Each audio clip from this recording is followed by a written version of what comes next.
Okay बच्चा party, we were doing structure of atom, explanation of line spectrum of hydrogen. तो हमने देखा कि हाइड्रोजन में लाइन स्पेक्ट्रम है। कल हमने एक फॉर्मूला देखा, वो क्या है, what is the formula, the wave number.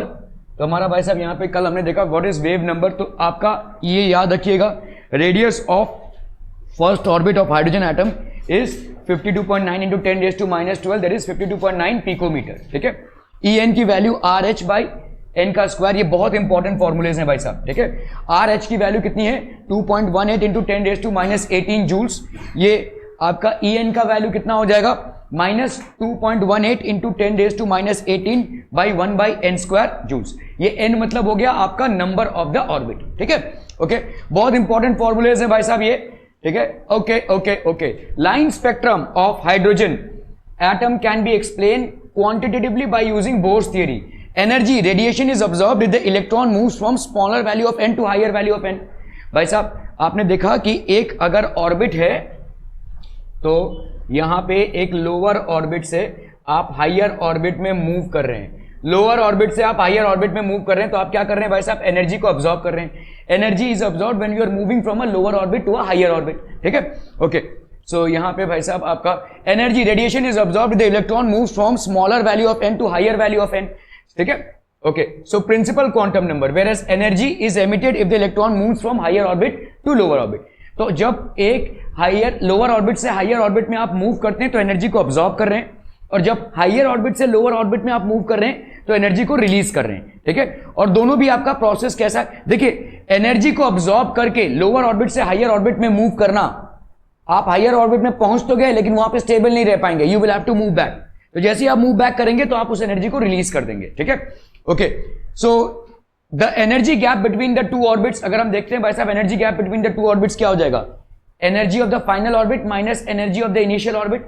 क्या ये समझ में आ रहा है? Energy gap between the two orbits क्या हो जाएगा बच्चा body, energy gap between the two orbits will be energy of the final orbit minus energy of the initial orbit. ठीक है, energy of electron in stationery state, हमने देखा भाई साहब स्टेशनरी स्टेट में क्या हो जाएगा, E N will B equal to minus R H 1/n का स्क्वायर। देखो कल हमने पढ़ा था इसको। ठीक है, ई एन इज इक्वल टू, ये आर एच की वैल्यू है, देखो this is basically the value of R H. ठीक है, तो ई एन की value is equal to minus R H into 1/n का स्क्वायर। ठीक है, तो ये आर एच की वैल्यू कितनी हो गई भाई साहब 2.18 इंटू 10⁻18 जूल्स। आर आपका नेगेटिव नहीं है, एनर्जी आपका नेगेटिव है, और हम वो देखेंगे क्यों है। ठीक है, ओके, सो आर एच की जो वैल्यू है, आर एच की value Rydberg's constant that is 2.18 into 10⁻18 joules. ठीक है, इसको आप माइनस में यहां पे लिख रहे हैं 2.18, ये सारे टर्म्स आपको याद रखने होंगे।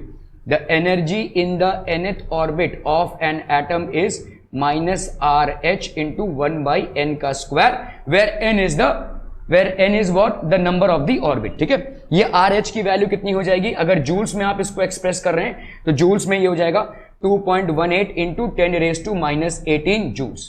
ठीक है, क्लियर है भाई साहब, are B clear on this one. और इसी तरह से अगर रेडियस हम देखेंगे किसी भी nth ऑर्बिट का, nth ऑर्बिट का रेडियस क्या हो जाएगा, n² into a naught, where a naught is what, a naught की वैल्यू किसमें है भाई साहब आपका पिकोमीटर्स में, a नॉट की वैल्यू 52.9 पिकोमीटर्स। ठीक है, तो आपका हो गया आपका कितना 52.9 into 10⁻⁻12 metres. Are we clear on this one people, हम समझ में आता, हम clear clear clear, okay okay okay. चलिए भाई साहब यहां पे देख लेते हैं energy E F minus E I, energy of electron in the stationery state कितना हो जाएगा, डेल्टा ई, ये ई एन हो गया माइनस आर एच, ये हो गया आपका 1/n², दैट इज एन की वैल्यू कितनी हो गई 1 2 3।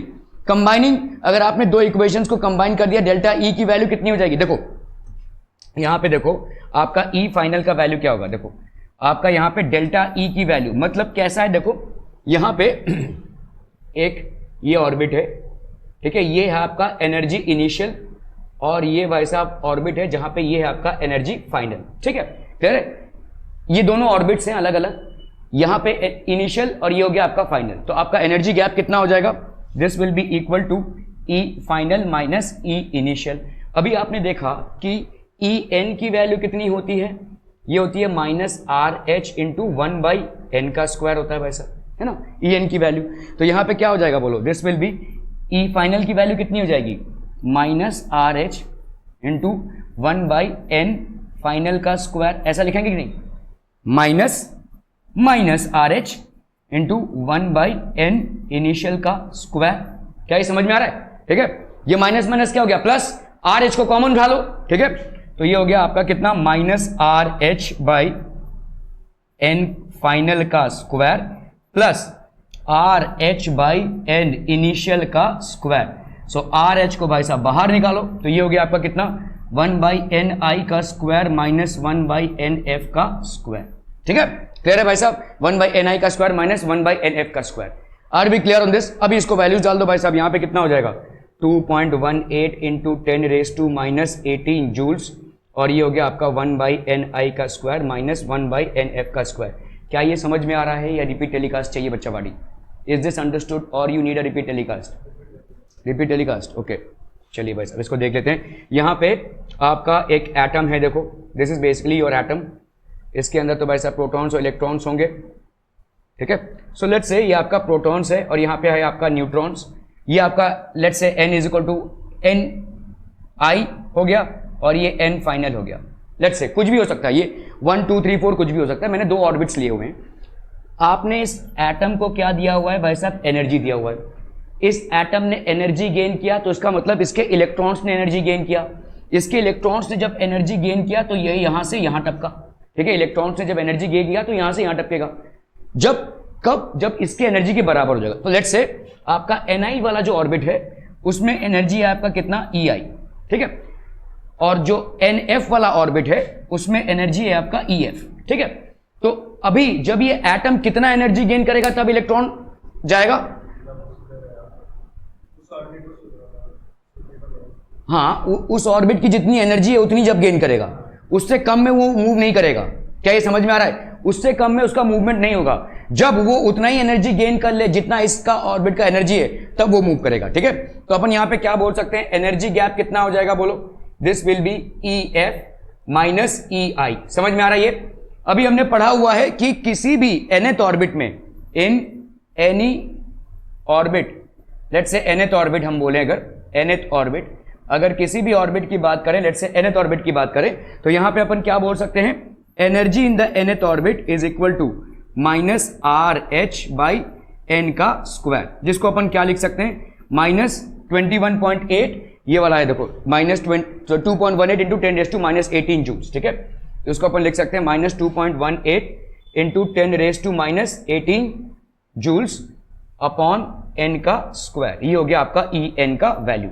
ठीक है, क्लियर है? ओके, अभी हम इसमें आते हैं। देखो तो ई फाइनल कितना हो जाएगा बोलो, अगर हम ऐसे देखते हैं तो this will be minus R H, ऐसा लिख सकते हैं, minus R H upon N का square, that is N F का स्क्वायर, है कि नहीं भाई? देखो यहाँ पे एन एफ का स्क्वायर, ये एन एफ, ठीक है, एन फाइनल। ओके, और अगर आप एनर्जी इनिशियल देखेंगे तो ये हो जाएगा minus R H upon N I का स्क्वायर। क्लियर है भाई साहब? Are we clear? ओके, तो आपका डेल्टा ई का वैल्यू कितना हो जाएगा, डेल्टा ई का वैल्यू, ई एफ की वैल्यू कितनी हो गई, minus R H by N F का square minus minus R H by N I का स्क्वायर। ठीक है, सो ये हो गया minus R H by N F का square plus R H by N I का स्क्वायर।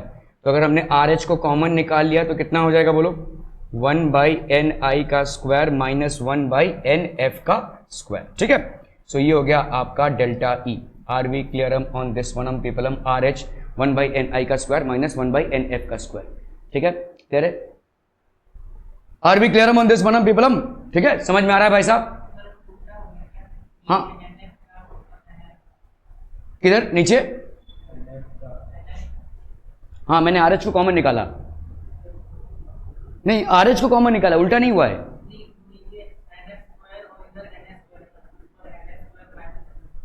हाँ, तुम अगर इसमें से आर एच को कॉमन निकालोगे तो कितना आएगा, देखो उल्टा नहीं किया हुआ है। देखो यहाँ पे आर एच को कॉमन निकाला मैंने, तो यहाँ पे क्या बचेगा, 1/-nf का स्क्वायर प्लस 1/ni का स्क्वायर, ये बचेगा ना। बस अपन ने इसको ऐसे लिख दिया, ni का स्क्वायर माइनस 1/nf का स्क्वायर। ठीक है, are B clear on this? अभी आर एच की वैल्यू कितनी होगी, 2.18 इंटू 10⁻⁻18 जूल्स, और ये हो गया 1/ni का स्क्वायर माइनस nf का स्क्वायर। मुझे बता सकते हो कि ये पॉजिटिव आएगा या नेगेटिव, ये वैल्यू पॉजिटिव आएगी या नेगेटिव? हाँ, क्यों? हाँ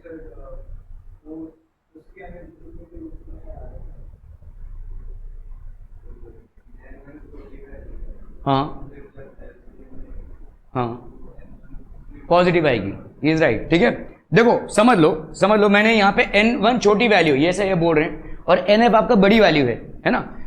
तो क्या ये आपका डिनोमिनेटर किसमें ज्यादा होगा? इसमें ज्यादा होगा, मतलब ये कम होगा। जैसे जैसे मैं अगर देखूं यहाँ पे बाहर तो आपका वही रहेगा 2.18 इंटू 10⁻⁻18, अंदर कितना हो जाएगा? देखो 1/n1 का स्क्वायर।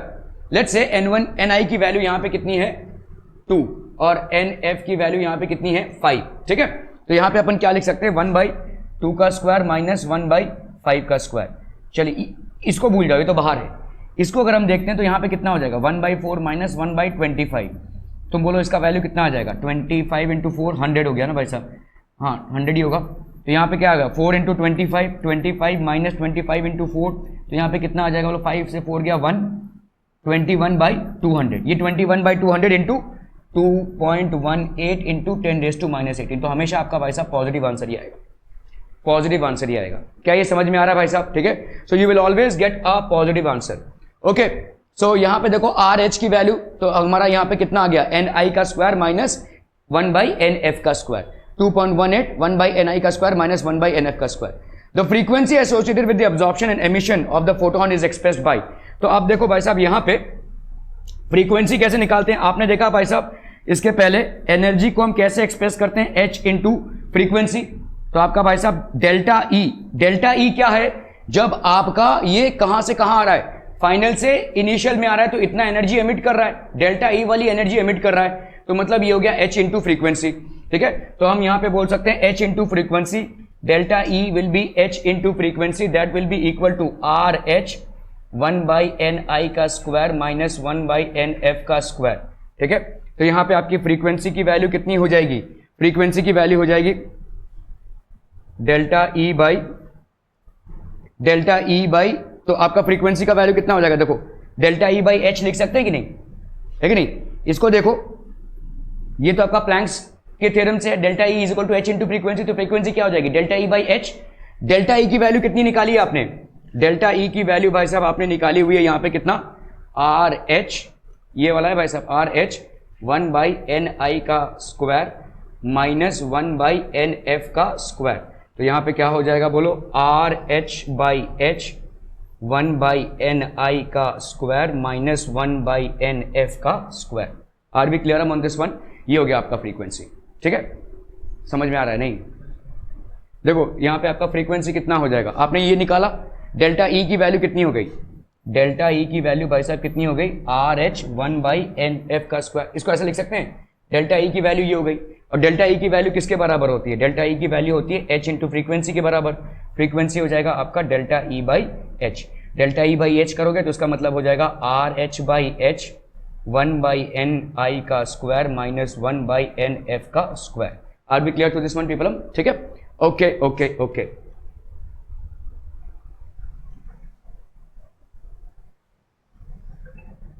ठीक है, okay. So and in terms of wave number क्या हो जाएगा भाई साहब आपका? v by C. Wave number होता है भाई साहब आपका v by C. v by C कैसा आता है वेव नंबर?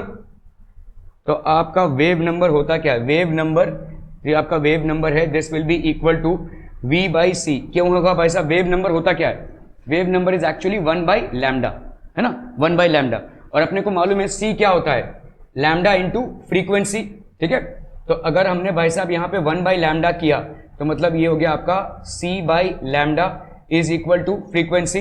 तो अपन यहाँ पे अगर कर लेते हैं भाई साहब 1/λ कितना हो जाएगा? Frequency by C. इसको इधर लिया, 1/λ क्या है आपका? Wave number. ठीक है, तो ये वेव नंबर हो गया 1/λ which can be written as, तो wave number is equal to v by C. ठीक है, v बाई सी। और इसकी वैल्यू कितनी हो जाएगी भाई साहब? Wave number v by C, frequency by C. Frequency की वैल्यू भाई साहब इतनी आई है। ठीक है, आर एच बाई एच। ठीक है, ठीक है, तो आपका भाई साहब यहां पे कितना हो जाएगा? Frequency by C, that is R H by, यहां पे एच तो पहले से ही था, ये सी आ गया, 1/ni का स्क्वायर माइनस 1/nf का स्क्वायर। क्या ये समझ में आ रहा है? Frequency will B this. अभी इसको कर लो भाई साहब, यहां पे आपका आर का वैल्यू कितना है? आर की वैल्यू है यहां पे कितनी? 3.29 इंटू 10 सॉरी आपका यहाँ पे फ्रीक्वेंसी की वैल्यू, ये आपकी फ्रीक्वेंसी की वैल्यू है 3.29 इंटू दिस 1/n। तो अगर हम करते हैं इसको तो हमको ये वाला वैल्यू मिल जाता है। ये क्या है 1.09677 इंटू 10⁻⁷ पर मीटर है। ठीक है, ये आपका RH का वैल्यू आ जाएगा। क्लियर है? फिर से एक बार देख लेते हैं। देखो आपका डेल्टा E का वैल्यू क्या है EF माइनस EI, EN का वैल्यू क्या है माइनस RH/n का स्क्वायर। तो अगर हम डेल्टा E की वैल्यू निकाल रहे हैं बच्चा पार्टी, यहाँ पे डेल्टा E की वैल्यू हो जाएगी माइनस RH/NF का स्क्वायर माइनस RI/NI का square. So that will be minus RH/NF का स्क्वायर प्लस RI/NI का स्क्वायर। सो यहाँ पे सॉरी RH है भाई साहब, ये RH, I am so sorry. तो ये हो गया आपका RH, that will B 1/NI का स्क्वायर माइनस 1/NF का स्क्वायर। तो ये हो गया आपका डेल्टा E। क्या ये मामला समझ में आ रहा है बच्चा party? Are we understanding this? ठीक है, तो ये हो गया आपका डेल्टा E का वैल्यू। ठीक है, ये हो गया आपका डेल्टा E का वैल्यू। हमको मालूम है भाई साहब वेव नंबर क्या होता है, स्मिथ सोमत। तो आपका भाई साहब वेव नंबर क्या होता है, ये हो गया वेव नंबर होता है 1/λ। ठीक है, हमारा जो प्रॉपर रिलेशन है वो क्या है, आपका जो वेलोसिटी है C is equal to lambda into frequency. ठीक है, तो अगर भाई साहब हमको करना है यहाँ पे C/λ is equal to frequency, तो इस C को इधर ले लो, तो ये हो गया 1/λ is equal to frequency by C। क्या ये समझ में आ रहा है? ठीक है, ये हो गया आपका wave number, this is equal to your wave number. अभी हमने यहाँ पे देखो डेल्टा E की वैल्यू निकाली, ये डेल्टा E की वैल्यू क्या हो जाएगी H into frequency. Delta E की वैल्यू हो जाएगी H इंटू फ्रीक्वेंसी। ठीक है, ये अपन देख चुके हैं मैक्स प्लैंक के इक्वेशन से, H इंटू फ्रीक्वेंसी। तो फ्रीक्वेंसी की वैल्यू क्या हो जाएगी डेल्टा E/H, डेल्टा E/H हो जाएगा। डेल्टा E की वैल्यू तुम ये निकाल चुके हो, इन दोनों को कंबाइन करो भाई साहब, ये वाले इक्वेशन को और ये वाले इक्वेशन को, तो क्या हो जाएगा बोलो, यहां पे हो जाएगा आपका frequency will B equal to delta E that is RH/H 1/NI का स्क्वायर माइनस 1/NF का स्क्वायर। क्या ये समझ में आता है बच्चा party? Are B clear on this one? तो ये हो गया आपका frequency. Are B clear on this one? Frequency हो गया ये। ठीक है, ओके। अभी हमारा भाई साहब फ्रीक्वेंसी बाई C, अगर हम वेव नंबर निकाल रहे हैं, sorry this is basically wave number, ऐसा बाहर रहेगा। ठीक है, तो वेव नंबर आपका कितना हो जाएगा भाई साहब, वेव नंबर हो जाएगा फ्रीक्वेंसी बाई C। फ्रीक्वेंसी आप इतना निकाल चुके हो, तो यहां पे कितना हो जाएगा बोलो RH, ठीक है, by H into C 1/NI का स्क्वायर माइनस 1/NF का स्क्वायर।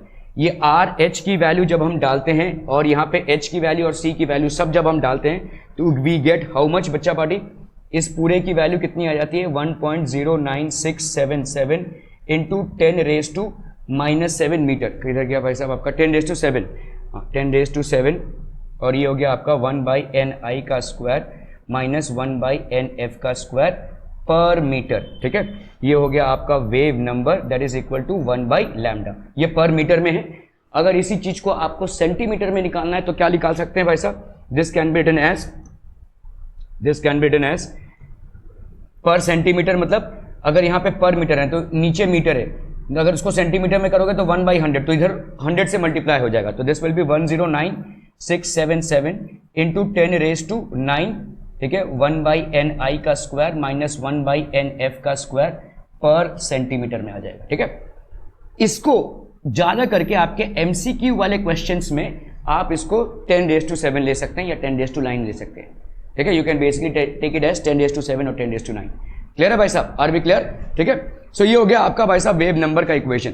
ओके, सो आपका यहाँ पे 10, so in case of absorption spectrum, ठीक है, जहां पे एब्जॉर्ब हो रहा है भाई साहब, in case of absorption spectrum, so in case of an absorption spectrum बच्चा पार्टी, ठीक है, where NF is greater than NI and the term I in parenthesis positive energy is absorbed. In case of emission spectrum, देखो absorption spectrum में क्या हो रहा है, NF is greater than NI, absorption spectrum मतलब ये absorb कर रहा है, तो आपका क्या हो जाएगा, positive is positive and energy is absorbed, energy भाई साहब आपका absorb हो रहा है। ठीक है, इन केस ऑफ एमिशन स्पेक्ट्रम, जब एमिट हो रहा है, मतलब आपका देखो एब्जॉर्प्शन कब हो रहा है, जब आपका Ni से इलेक्ट्रॉन मूव करके कहां पे जा रहा है, NF में जा रहा है।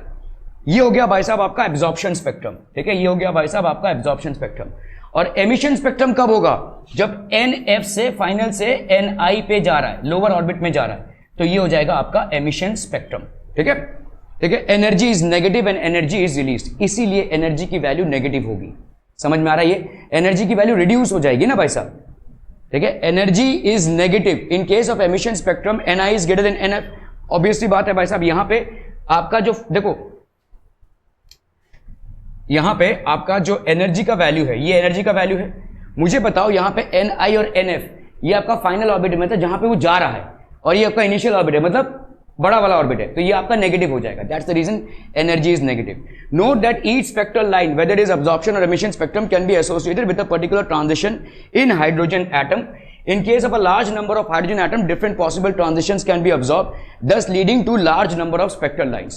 तो हमने देखा कैसे कैसे आपके सीरीज जनरेट होते हैं, Lyman, Balmer, Paschen, Brackett, Pfund and Humphrey series, ठीक है। तो these are basically the series which are generated. Are we clear on this one, people? ठीक है, ओके। बहुत ज्यादा कैलकुलेशन आपका इसमें नहीं आने वाला, तो घबराइए मत। सारी चीजें उतनी इजी आपको अभी शायद नहीं लग रही होंगी, लेकिन इसके बाद जो है वो इंपॉर्टेंट होगा जब आप एटॉमिक ऑर्बिटल्स में आते हैं, ठीक है। तो that is something that you have to understand, और इस चीज को समझने के लिए ये सारी चीजें समझनी पड़ रही हैं, ठीक है। तो भाई साहब बोहर का सक्सेस क्या हो गया? Bohr's model could explain the stability of an atom. ये स्टेबिलिटी ऑफ एन एटम को बता पा रहा है, क्यों? Why? Stability of an atom, देखो देखो देखो देखो देखो देखो देखो देखो भाई साहब, यहां पे क्या बोल रहे हैं कि जो भी एटम होता है, यहां पे सारे इलेक्ट्रॉन्स हैं भाई साहब, ये आपके इलेक्ट्रॉन्स है। ये इलेक्ट्रॉन्स क्या कर रहे हैं भाई साहब? घूम रहे हैं। ये हो गया आपका प्रोटॉन्स और ये न्यूट्रॉन्स, ये इलेक्ट्रॉन्स से घूम रहे हैं ऐसे, ठीक है। तो कोई भी चार्ज पार्टिकल, तो बोर क्या बोल रहा है कि भाई साहब देखो ये इलेक्ट्रॉन्स तो घूम रहे हैं, लेकिन जब तक ये अपने ऑर्बिट में घूमेंगे तब तक ना इनका एनर्जी रिड्यूस नहीं होगा, ठीक है। मैक्स प्लैंक भाई साहब क्या बोलते हैं? What does he state? Max Planck states that when an charge particle is rotating or rather moving, अगर कोई चार्ज पार्टिकल मूविंग स्टेटस में होगा, ठीक है, if there is a charge particle and it is basically in a moving status, charge particle भाई साहब अगर आपका मूविंग स्टेटस में है तो it will radiate energy, it will radiate energy. And if it is radiating energy, if it is radiating energy, तो इसका मतलब क्या हो जाएगा भाई साहब? Loss of energy. और अगर लॉस ऑफ एनर्जी हो रहा है, तो लेट्स से ये इलेक्ट्रॉन है, अगर ये भाई साहब लॉस ऑफ एनर्जी हो रहा है तो ये अपना ऑर्बिट मेंटेन नहीं कर पाएगा, ऐसे स्पाइरल वे में फाइनली जाके न्यूक्लियस पे गिरेगा, ठीक है। तो ये एटम स्टेबल नहीं हो पाएगा। लेकिन बोर ने क्या बोला कि भाई साहब नहीं, जब तक ये इलेक्ट्रॉन्स अपने स्पेसिफाइड स्पेसिफिक एनर्जी स्टेट्स में हैं, they are not going to lose energy even if they are moving, ठीक है। सो जब तक भाई साहब स्पेसिफिक स्टेट्स में they are not going to lose energy. तो इससे बोर के मॉडल से हम बता सकते हैं कि atoms are stable, hence atoms are stable, otherwise atoms would have been unstable, because eventually if all electrons are going to get into the nucleus, then atoms will become unstable, ठीक है। Bohr's model could explain the stability of an atom. According to Bohr's model, an electron revolving in a particular orbit cannot lose energy. The electron can lose energy only if it jumps to some lower energy level. If no lower energy level is vacant, then the electron will keep on revolving in the same orbit without losing energy, and hence it explains the stability of the atom. तो भाई साहब atom stable रहेगा जब तक electron, जैसे जो N1 वाला orbit है उसमें जितने इलेक्ट्रॉन्स हैं वो जब तक N1 में रहेंगे तब तक they are not going to lose energy in spite of the fact that they are orbiting, they are moving. N2 वाले ऑर्बिट में जाएंगे, जितने भी इलेक्ट्रॉन्स N2 ऑर्बिट में घूम रहे होंगे, जैसे K शेल है, L शेल है, M शेल है, तो N2 मतलब आपका L शेल हो गया। इसमें जितने भी इलेक्ट्रॉन्स घूम रहे होंगे, ठीक है, वो अपने एनर्जी को मेंटेन करते हुए घूमेंगे in spite of the fact that they are charge particles are moving, but still they will not radiate or lose energy, ठीक है, जब तक उसमें घूमेंगे, ठीक है। Bohr's theory successfully explains the hydrogen spectrum. It also explains the spectrum of some other one electron systems like hydrogen like systems such as helium, lithium, beryllium, etc. With the help of Bohr's theory, we can find out the radius of orbit Rn in which the electron is revolving around the nucleus. इसका formula क्या है? बोला ना बोला, पढ़ चुके हो भाई साहब। Rn is equal to n square into a naught. a naught की वैल्यू कितनी है? 52.9 पिकोमीटर। भाई साहब प्रूफ के साथ बता दूंगा, ये पढ़ चुके हैं आप, ठीक है। ये देखो Rn is equal to n square into a naught, ठीक है। R N is equal to N square to A naught is basically the radius of the first orbit which is how much 52.9 picometer, जिसको अपन लिख सकते हैं 52.9 into 10⁻⁻12 metres. Clear है? Okay okay okay, ठीक है। ओके, तो रेडियस ऑफ द ऑर्बिट तो ये हो गया R N is equal to N square A naught. Energy of the electron in N orbit कितना होता है भाई साहब? अरे बोला भाई साहब, यस बोलिए जल्दी जल्दी, अब भी पढ़ा, आप ट्राई कीजिए। नहीं, एनर्जी एक ऑर्बिट में कितनी होगी? नहीं नहीं नहीं, एक ऑर्बिट में, तुम लोग देखो कंफ्यूज मत करो चीजों को। एक होता है जब हायर ऑर्बिट से लोअर ऑर्बिट में इलेक्ट्रॉन जंप कर रहा है, I am not talking about that, I am talking about the एक ऑर्बिट में जब घूम रहा है तो उसकी एनर्जी कितनी होगी? नहीं नहीं,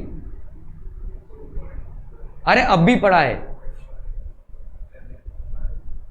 फिर नहीं, अब भी पढ़ा तुम लोग भाई साहब, कैपेसिटी का है। ओके, ई एन की वैल्यू क्या हो जाएगी? Minus R H by N का स्क्वायर। ये अब भी नहीं पढ़ा? ई एन की वैल्यू कितनी हो जाएगी? मैं वही तो पूछा हूं आपको, energy in a particular orbit is how much?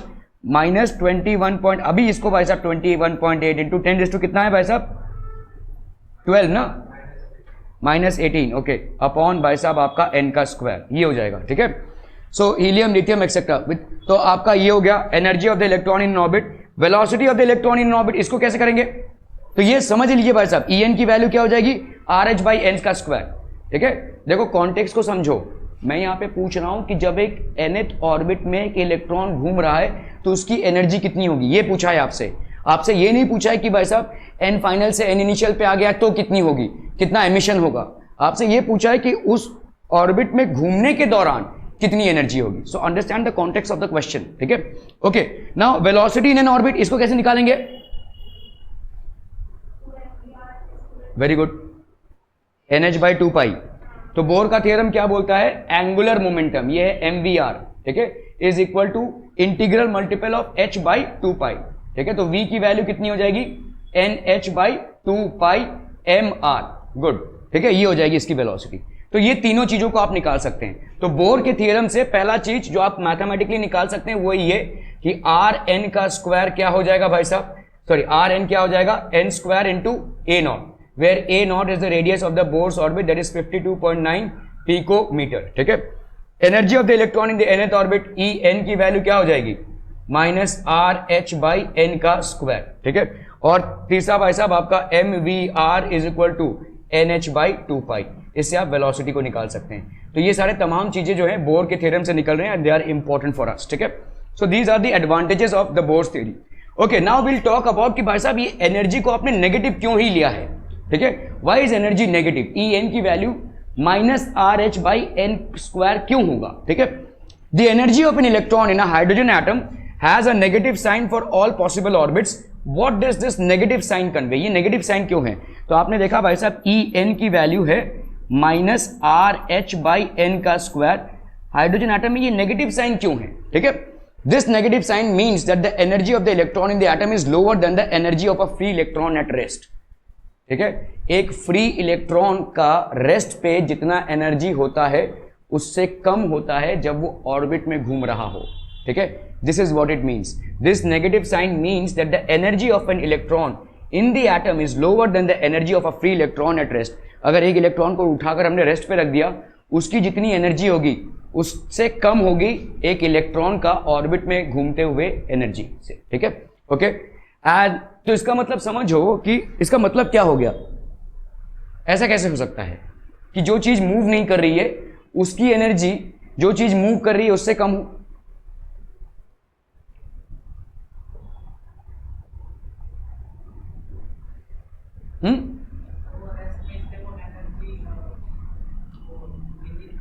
देखिए मैं कैसे बोल रहा हूं कि एक गाड़ी है वो रेस्ट पे है और एक गाड़ी है जो मूव कर रही है, किसकी एनर्जी ज्यादा होगी? जो मूव कर रही है। यहां पे इलेक्ट्रॉन जो मूव कर रही है एक एटम में उसकी एनर्जी लेस है और जो इलेक्ट्रॉन रेस्ट पे है उसकी एनर्जी ज्यादा है। जो इलेक्ट्रॉन मूव ही नहीं कर रही उसकी एनर्जी ज्यादा है। देखो जो एनर्जी जो इलेक्ट्रॉन मूव कर रही है एक एटम में, वो इकलौती एटम में मूव नहीं करिए भाई साहब, उसके लिए एक न्यूक्लियर फोर्स की जरूरत पड़ेगी, उसके लिए एक सेंट्रली पॉजिटिवली चार्ज न्यूक्लियस की जरूरत पड़ेगी। क्या ये समझ में आ रहा है? अगर सेंटर पे पॉजिटिव चार्ज नहीं रहेगा तो वो घूमेगी ही नहीं। समझ में आ रहा है ये? ठीक है, अगर अर्थ और सन के बीच में ग्रेविटेशनल फोर्स नहीं रहेगा तो अर्थ नहीं घूमेगा। ठीक है, तो जिस तरह से आपका न्यूक्लियर फोर्स है, सेंट्रली पॉजिटिवली चार्ज न्यूक्लियस और इलेक्ट्रॉन, इनके बीच में एक इलेक्ट्रोस्टैटिक फोर्स ऑफ अट्रैक्शन है, तभी तो ये इलेक्ट्रॉन घूम रहा है। और मुझे बताओ कि अगर समझ लो ये एक पॉजिटिव चार्ज और नेगेटिव चार्ज है, अगर मैं इनको पास ला रहा हूं तो एनर्जी सिस्टम का घटेगा या बढ़ेगा? हाँ, केमिस्ट्री में एक चीज याद रखना कि जितना ज्यादा कोई सिस्टम स्टेबल होगा उसका एनर्जी भी उतना कम होगा। समझ में आ रहा है ये? कोई भी सिस्टम, ठीक है, the more stable a system is, ठीक है, the more stable a system is the lesser will be it's energy, the more unstable the system is the more will be it's energy, उसकी energy भी उतनी ज्यादा होगी। ठीक है, तो अभी जब पॉजिटिव चार्ज है, यहां पे नेगेटिव चार्ज है, ये एक सिस्टम है, समझ लीजिए ये डिस्टेंस है, उसी दोनों को हमने इतना पास ला दिया, किसमें ज्यादा स्टेबिलिटी होगी, इसमें कि इसमें? क्यों? अगर समझ, अच्छा चलिए ऐसे देखते हैं, आपने मिला ही दिया इनको,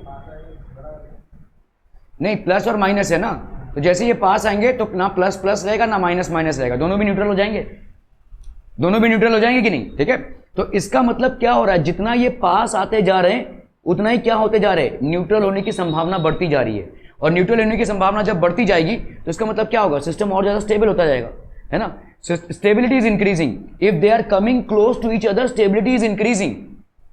अच्छा, इसको नहीं समझ पा रहे हो, ऐसे समझो, दोनों भी प्लस चार्जेस हैं या दोनों भी नेगेटिव चार्जेस हैं, अभी लाओ भाई साहब दोनों को पास, क्या हो जाएगा, जितना आप भाई साहब पास लाएंगे और छिटकेंगे, है ना, और ज्यादा। तो ये क्या कर रहे हो आप, जब उनको पास ला रहे हो तो सिस्टम की स्टेबिलिटी घट रही है, सिस्टम और ज्यादा अनस्टेबल बन रहा है। समझ में आ रहा है? अब तुम चेंज करो इसको, एक प्लस है एक माइनस है, जब प्लस प्लस है तो जितना पास लाओगे सिस्टम की स्टेबिलिटी डिक्रीज होगी, जब प्लस माइनस है तो जितना पास लाओगे सिस्टम की स्टेबिलिटी इंक्रीज होगी। अगर सिस्टम की स्टेबिलिटी इंक्रीज हो रही है तो क्या होगा, एनर्जी डिक्रीज होगी। सिस्टम की स्टेबिलिटी अगर इंक्रीज होगी तो एनर्जी डिक्रीज होगी। समझ में आ रहा है भाई साहब ये? ठीक है, ओके। सो आप, तो जब ये इलेक्ट्रॉन भाई साहब सुस्तर पड़ा हुआ है एक जगह पे, तो इसकी पर्टिकुलर एनर्जी है, कुछ भी एनर्जी रहेगी, लेकिन जब उसको आप घुमा रहे हो एटम के अंदर, वो किस लिए घूम रहा है, क्योंकि साथ में एक पॉजिटिव चार्ज है, तो ऑपोजिट चार्जेस जब सामने आ जाते हैं तो सिस्टम की स्टेबिलिटी क्या हो जाएगी भाई साहब, इंक्रीज हो जाएगी, मतलब एनर्जी डिक्रीज हो जाएगी। सिंपल इस तरह से सोचो, ठीक है, ओके।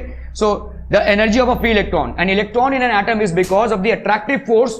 ठीक है, तो इलेक्ट्रॉन भाई साहब क्यों घूम रहा है, क्योंकि उसको एक अट्रैक्टिव फोर्स मिल रहा है। किससे मिल रहा है, प्रोटॉन से मिल रहा है। ठीक है, in the nucleus a free electron is just an electron infinitely far away from the nucleus। एक फ्री इलेक्ट्रॉन पे भाई साहब कोई भी पॉजिटिव चार्ज का इन्फ्लुएंस है ही नहीं, वो अपने आप में फ्री है। ठीक है, okay. Mathematically this corresponds to setting n equal to infinity in the equation, so that E infinity की वैल्यू हमेशा क्या हो जाएगी भाई साहब, जीरो। अभी देखो इसको ऐसे समझो भाई साहब, ये एक न्यूट्रॉन प्रोटॉन्स है, यहाँ पे इलेक्ट्रॉन इलेक्ट्रॉन। अभी भाई साहब लेट से बहुत दूर आपका एक ऑर्बिट है कोई E इनफाइनाइट, तो हमेशा E इनफाइनाइट को हम क्या ले लेते हैं, जीरो। अगर यहां पे कोई इलेक्ट्रॉन होगा तो it is not going to face any attractive force due to the positively charge nucleus, and hence its energy as compare to this will be zero. तो इसका मतलब जैसे जैसे इस इलेक्ट्रॉन को इसके पास लाते जाओगे क्या हो जाएगा, सिस्टम की स्टेबिलिटी बढ़ती जाएगी। सिस्टम की स्टेबिलिटी अगर बढ़ती जाएगी तो एनर्जी डिक्रीज होती जाएगी। तो यहां पे E इनफाइनाइट ऑर्बिट में आपका एनर्जी हम क्या मान लेंगे, जीरो। ठीक है, और जैसे जैसे आप भाई साहब यहां पे आते जाएंगे आपकी एनर्जी क्या हो जाएगी, negative. Do we now understand why energy is taken as negative? The energy of an electron rotating in N orbit is taken as negative because the distance is decreasing between the nucleus and the negatively charge electron, and if this distance is decreasing stability is increasing. Stability अगर increase हो रहा है तो energy decrease होगा। क्या ये समझ में आ रहा है बच्चा पार्टी? ठीक है, तो अगर समझ लो भाई साहब कोई एटम है ऐसा, ठीक है, so let's say we have an atom here. ठीक है, ये सारे भाई साहब आपके ऑर्बिट्स हैं, ये सारे भाई साहब आपके ऑर्बिट्स हैं, और कहीं दूर दराज इलाके में एक ऑर्बिट है, बहुत दूर भाई साहब एक ऑर्बिट है।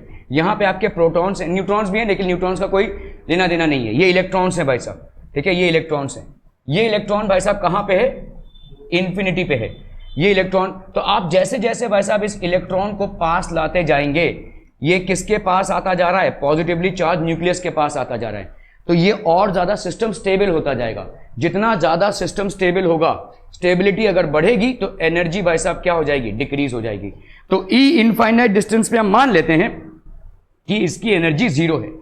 This is not experiencing any pull or attractive force due to the positively charge nucleus, hence it can be considered to have a zero energy. लेकिन जैसे जैसे भाई साहब ये पास आता जाएगा, सिस्टम की स्टेबिलिटी बढ़ती जाएगी, क्योंकि पॉजिटिव और नेगेटिव तो अट्रैक्टिव होने चाहिए, ठीक है? तो सिस्टम की एनर्जी क्या हो जाएगी? घटती जाएगी, ठीक है? सो यहां पे इसीलिए एनर्जी इज बेसिकली नेगेटिव, इसीलिए एनर्जी आपका नेगेटिव होता है, ठीक है? Are we clear on this one? Okay, so as electron gets closer to the nucleus, En becomes larger in absolute value and more negative. तो जैसे -2 से -3 ज्यादा नेगेटिव है, -3 से -5 ज्यादा नेगेटिव है, जैसे जैसे वो पास आता जाएगा मैग्नीट्यूड बढ़ता जाएगा, ई का मैग्नीट्यूड बढ़ता जाएगा और नेगेटिव साइन तो रहेगा ही, ठीक है? Okay, alright. So the most negative energy value is given by n is equal to 1 which corresponds to the most stable orbit. When the electron is free from the influence of nucleus, the energy is taken as zero. नींद आ रही तेरे को बहुत जोर से? The energy is taken as zero, ठीक है? When the electron is free from the influence of the nucleus, the energy is taken as zero. मतलब समझ में आ रहा है? बहुत दूर किसी ऑर्बिट में भाई साहब एक इलेक्ट्रॉन फ्री पड़ा हुआ है, उसकी एनर्जी अपन क्या ले लेंगे? जीरो, ठीक है? When the electron is free from the influence of nucleus, the energy is taken as zero. The electron in this situation is associated with the stationary state of principal quantum number, that is n is equal to infinity, and is called the ionized hydrogen atom. When the electron is attracted by the nucleus and is present in the orbit n, the energy is emitted and its energy is lowered. Energy by sab lower hota rahega. This is the reason for the presence of negative sign in the equation. En will be equal to minus RH by n का square. क्या ये समझ में आ रहा है? जैसे जैसे electron किसके पास आता रहेगा, तुम कहीं आ रही हो, ठीक है? जैसे जैसे भाई साहब ये इलेक्ट्रॉन पास आता रहेगा, वैसे वैसे एनर्जी ड्रॉप होती रहेगी, इसीलिए En will be equal to minus RH by n square. Are we clear on the minus part of this? ठीक है, okay. And depicts stability related to the reference of the zero energy energy. Bohr's theory can also be apply to the ions containing only one electron similar to that. तो आपका भाई साहब En की value कितनी हो गई? देखिए bore की जो थियोरी है वो हाइड्रोजन और हाइड्रोजन लाइक एटम्स पे एप्लीकेबल है। प्लीज अंडरस्टैंड दिस पीपल कि बोर की जो थियोरी है, Bohr's theory is applicable. Bohr's theory is applicable to hydrogen atom and hydrogen like atoms. Hydrogen atom and hydrogen like atoms. Hydrogen के आजू बाजू जो एटम्स हैं जैसे लिथियम, हीलियम, बेरिलियम, इन तक ये चलेगा, ठीक है? ये आपके हाइड्रोजन के आजू बाजू के एटम्स हैं, इनसे ये कंपेरेबल है, ठीक है? सो यहां पे ही बोर्स की थियरी चल जाएगी। और इसके लिए अपन अभी तक क्या लिखते आ रहे थे भाई साहब? माइनस RH, ठीक है, बाई n का स्क्वायर। देखो Z है आपका atomic number, Z is atomic number. Hydrogen का एटॉमिक नंबर कितना है बोलो? 1, तो Z की वैल्यू कितनी है? 1। हीलियम का एटॉमिक नंबर कितना है बोलो? 2। लिथियम का एटॉमिक नंबर कितना है बोलो? 3। बेरिलियम का एटॉमिक नंबर कितना है बोलो? 4, ठीक है? तो ये हो गया आपका Z, ठीक है? ओके, तो आपका यहां पे एनर्जी कितना हो जाएगा? En is equal to minus RH by n का स्क्वायर। क्लियर है भाई साहब? En will be equal to, ये तो आपका हाइड्रोजन के लिए हो गया। This is applicable to hydrogen, ठीक है? हाइड्रोजन लाइक एटम्स में क्या हो जाएगा भाई साहब? यहां पे एक चेंज हो रहा है। En is equal to minus RH Z square by n का स्क्वायर। ये हो गया हाइड्रोजन लाइक एटम्स में, ये Z स्क्वायर हो गया। समझ में आ रहा है? तो जैसे अगर मैंने हीलियम ले लिया तो यहां पे 2 का स्क्वायर हो जाएगा। अगर भाई साहब लिथियम ले लिया तो यहां पे 3 का स्क्वायर हो जाएगा। अगर बेरिलियम ले लिया तो 4 का स्क्वायर हो जाएगा। तो क्या इसके आगे भी होगा? नहीं, सिर्फ हाइड्रोजन लाइक एटम्स पे ही एप्लीकेबल है, ठीक है? Energy in nth orbit is applicable only to hydrogen and hydrogen like atoms, hydrogen के आजू बाजू जो एटम्स हैं, ठीक है? क्लियर है भाई साहब? Are B clear?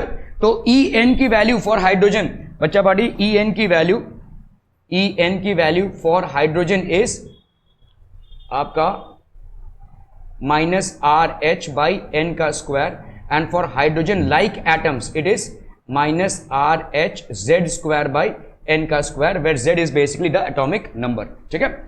Are we clear on this one people? ठीक है, तो En की वैल्यू ये हो गई. The energies of the stationary states associated with these kinds of ions also known as hydrogen like species are given by the expression this. And radius of the expression कितना हो जाएगा भाई साहब? आपका रेडियस कितना हो जाएगा? रेडियस आपने देखा कितना है? Rn is equal to n square into 52.9 a naught. ठीक है, आपका भाई साहब हाइड्रोजन लाइक एटम्स के लिए कितना हो जाएगा? 52.9 into n square by Z. देखो देखो देखो भाई साहब, यहां पे ये हो गया. ये किसके लिए हो गया भाई साहब? हाइड्रोजन एटम के लिए हो गया एनर्जी, हाइड्रोजन एटम के लिए हो गया. और ये क्या हो गया भाई साहब? हाइड्रोजन लाइक एटम के लिए, हाइड्रोजन लाइक एटम के लिए. अभी हम बात करेंगे भाई साहब रेडियस. रेडियस क्या है भाई साहब? आर एन की वैल्यू क्या है?